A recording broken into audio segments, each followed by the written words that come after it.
नमस्कार, मैं रचना शर्मा चढ़ती कला टाइम टीवी देख रहे सभी दर्शकों का स्वागत करती हूं। आप देख रहे हैं हिंदी टॉप न्यूज। जनसंघ के संस्थापक श्यामा प्रसाद मुखर्जी की आज पुण्यतिथि है। इस मौके पर भारतीय जनता पार्टी मुख्यालय पर एक कार्यक्रम आयोजित हुआ। इस दौरान पार्टी के राष्ट्रीय अध्यक्ष जगत प्रकाश नड्डा ने कहा कि मुखर्जी ने जम्मू कश्मीर में अनुच्छेद 370 खत्म करने के लिए आंदोलन चलाया था। खास बात यह है कि केंद्र सरकार ने जम्मू कश्मीर की सभी पार्टियों को बैठक के लिए आमंत्रित किया है। नड्डा ने जम्मू कश्मीर से अनुच्छेद 370 हटाए जाने को केंद्र सरकार की बड़ी उपलब्धि करार दी है। नड्डा ने श्यामा प्रसाद मुखर्जी को याद करते हुए कहा कि डॉक्टर मुखर्जी जी ने जम्मू कश्मीर में अनुच्छेद 370 समाप्त हो जाने और उसके लिए आंदोलन चलाया था। एक निशान, एक विधान, एक प्रधान का नारा दिया था।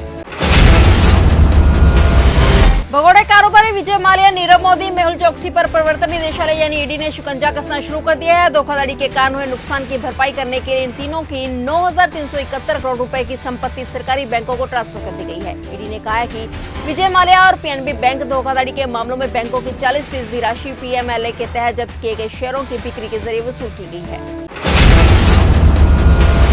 दिल्ली हाई कोर्ट ने कंपटीशन कमीशन ऑफ इंडिया के 4 जून के नोटिस पर रोक लगाने से इनकार कर दिया है। कंपटीशन कमीशन ने व्हाट्सएप से मैनेजिंग सेवा की नई गोपनीयता नीति के बारे में कुछ जानकारी मांगी थी। हाई कोर्ट ने इस जानकारी को देने से रोक लगाने से इनकार कर दिया है।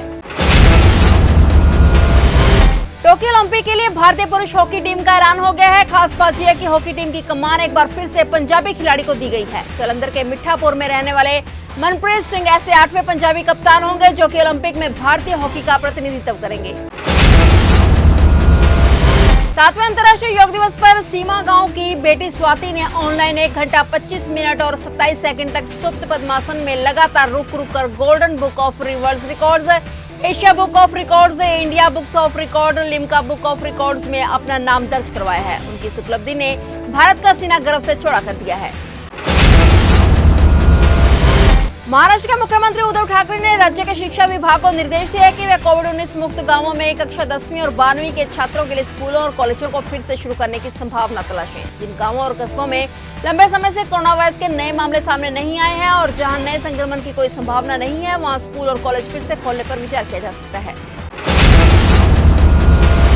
व्हाइट हाउस का मुख्य चिकित्सा सलाहकार डॉक्टर एंथनी फाउची ने आगाह किया कि कोरोना वायरस का बेहद संक्रामक स्वरूप डेल्टा कोविड-19 महामारी का सफाया करने के अमेरिका के प्रयासों के लिए सबसे बड़ा खतरा है। उन्होंने कहा कि 2 हफ्ते पहले नए मामलों में से 10% से यह स्वरूप पाया गया है। उल्लेखनीय कि ब्रिटेन में डेल्टा हावी हो चुका है और यहाँ सबसे पहले सामने आए अल्फा स्वरूप के मुकाबले अधिक फैल चुका है।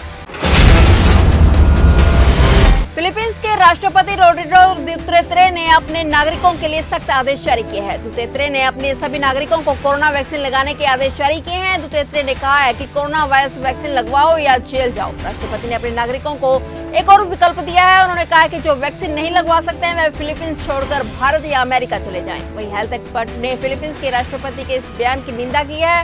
उन्होंने कहा है कि वे वैक्सीन लगवानी जरूरी है पर ये ऐसे सख्त आदेश नहीं दे सकते।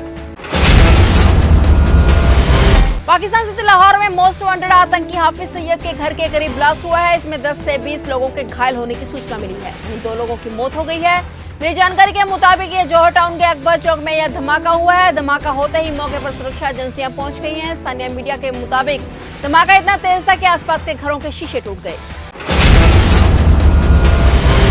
विमानन कंपनी इंडिगो उन सभी यात्रियों को शुल्क में आज बुधवार से 10% की छूट दे रही है जिन्होंने कोरोना टीके की कम से कम 1 खुराक लगवा ली है। विमानन कंपनी ने बताया कि छूट आधार शुल्क पर दी जाएगी और यह छूट केवल सीमित वर्ग में उपलब्ध है। इसमें कहा गया कि यह छूट टीकाकरण करा चुके 18 साल और उससे अधिक आयु के केवल उन लोगों के लिए उपलब्ध है जो बुकिंग के समय भारत में स्थित हों और जिन्होंने देश में कोविड-19 टीके की कम से कम 1 खुराक लगवा ली है।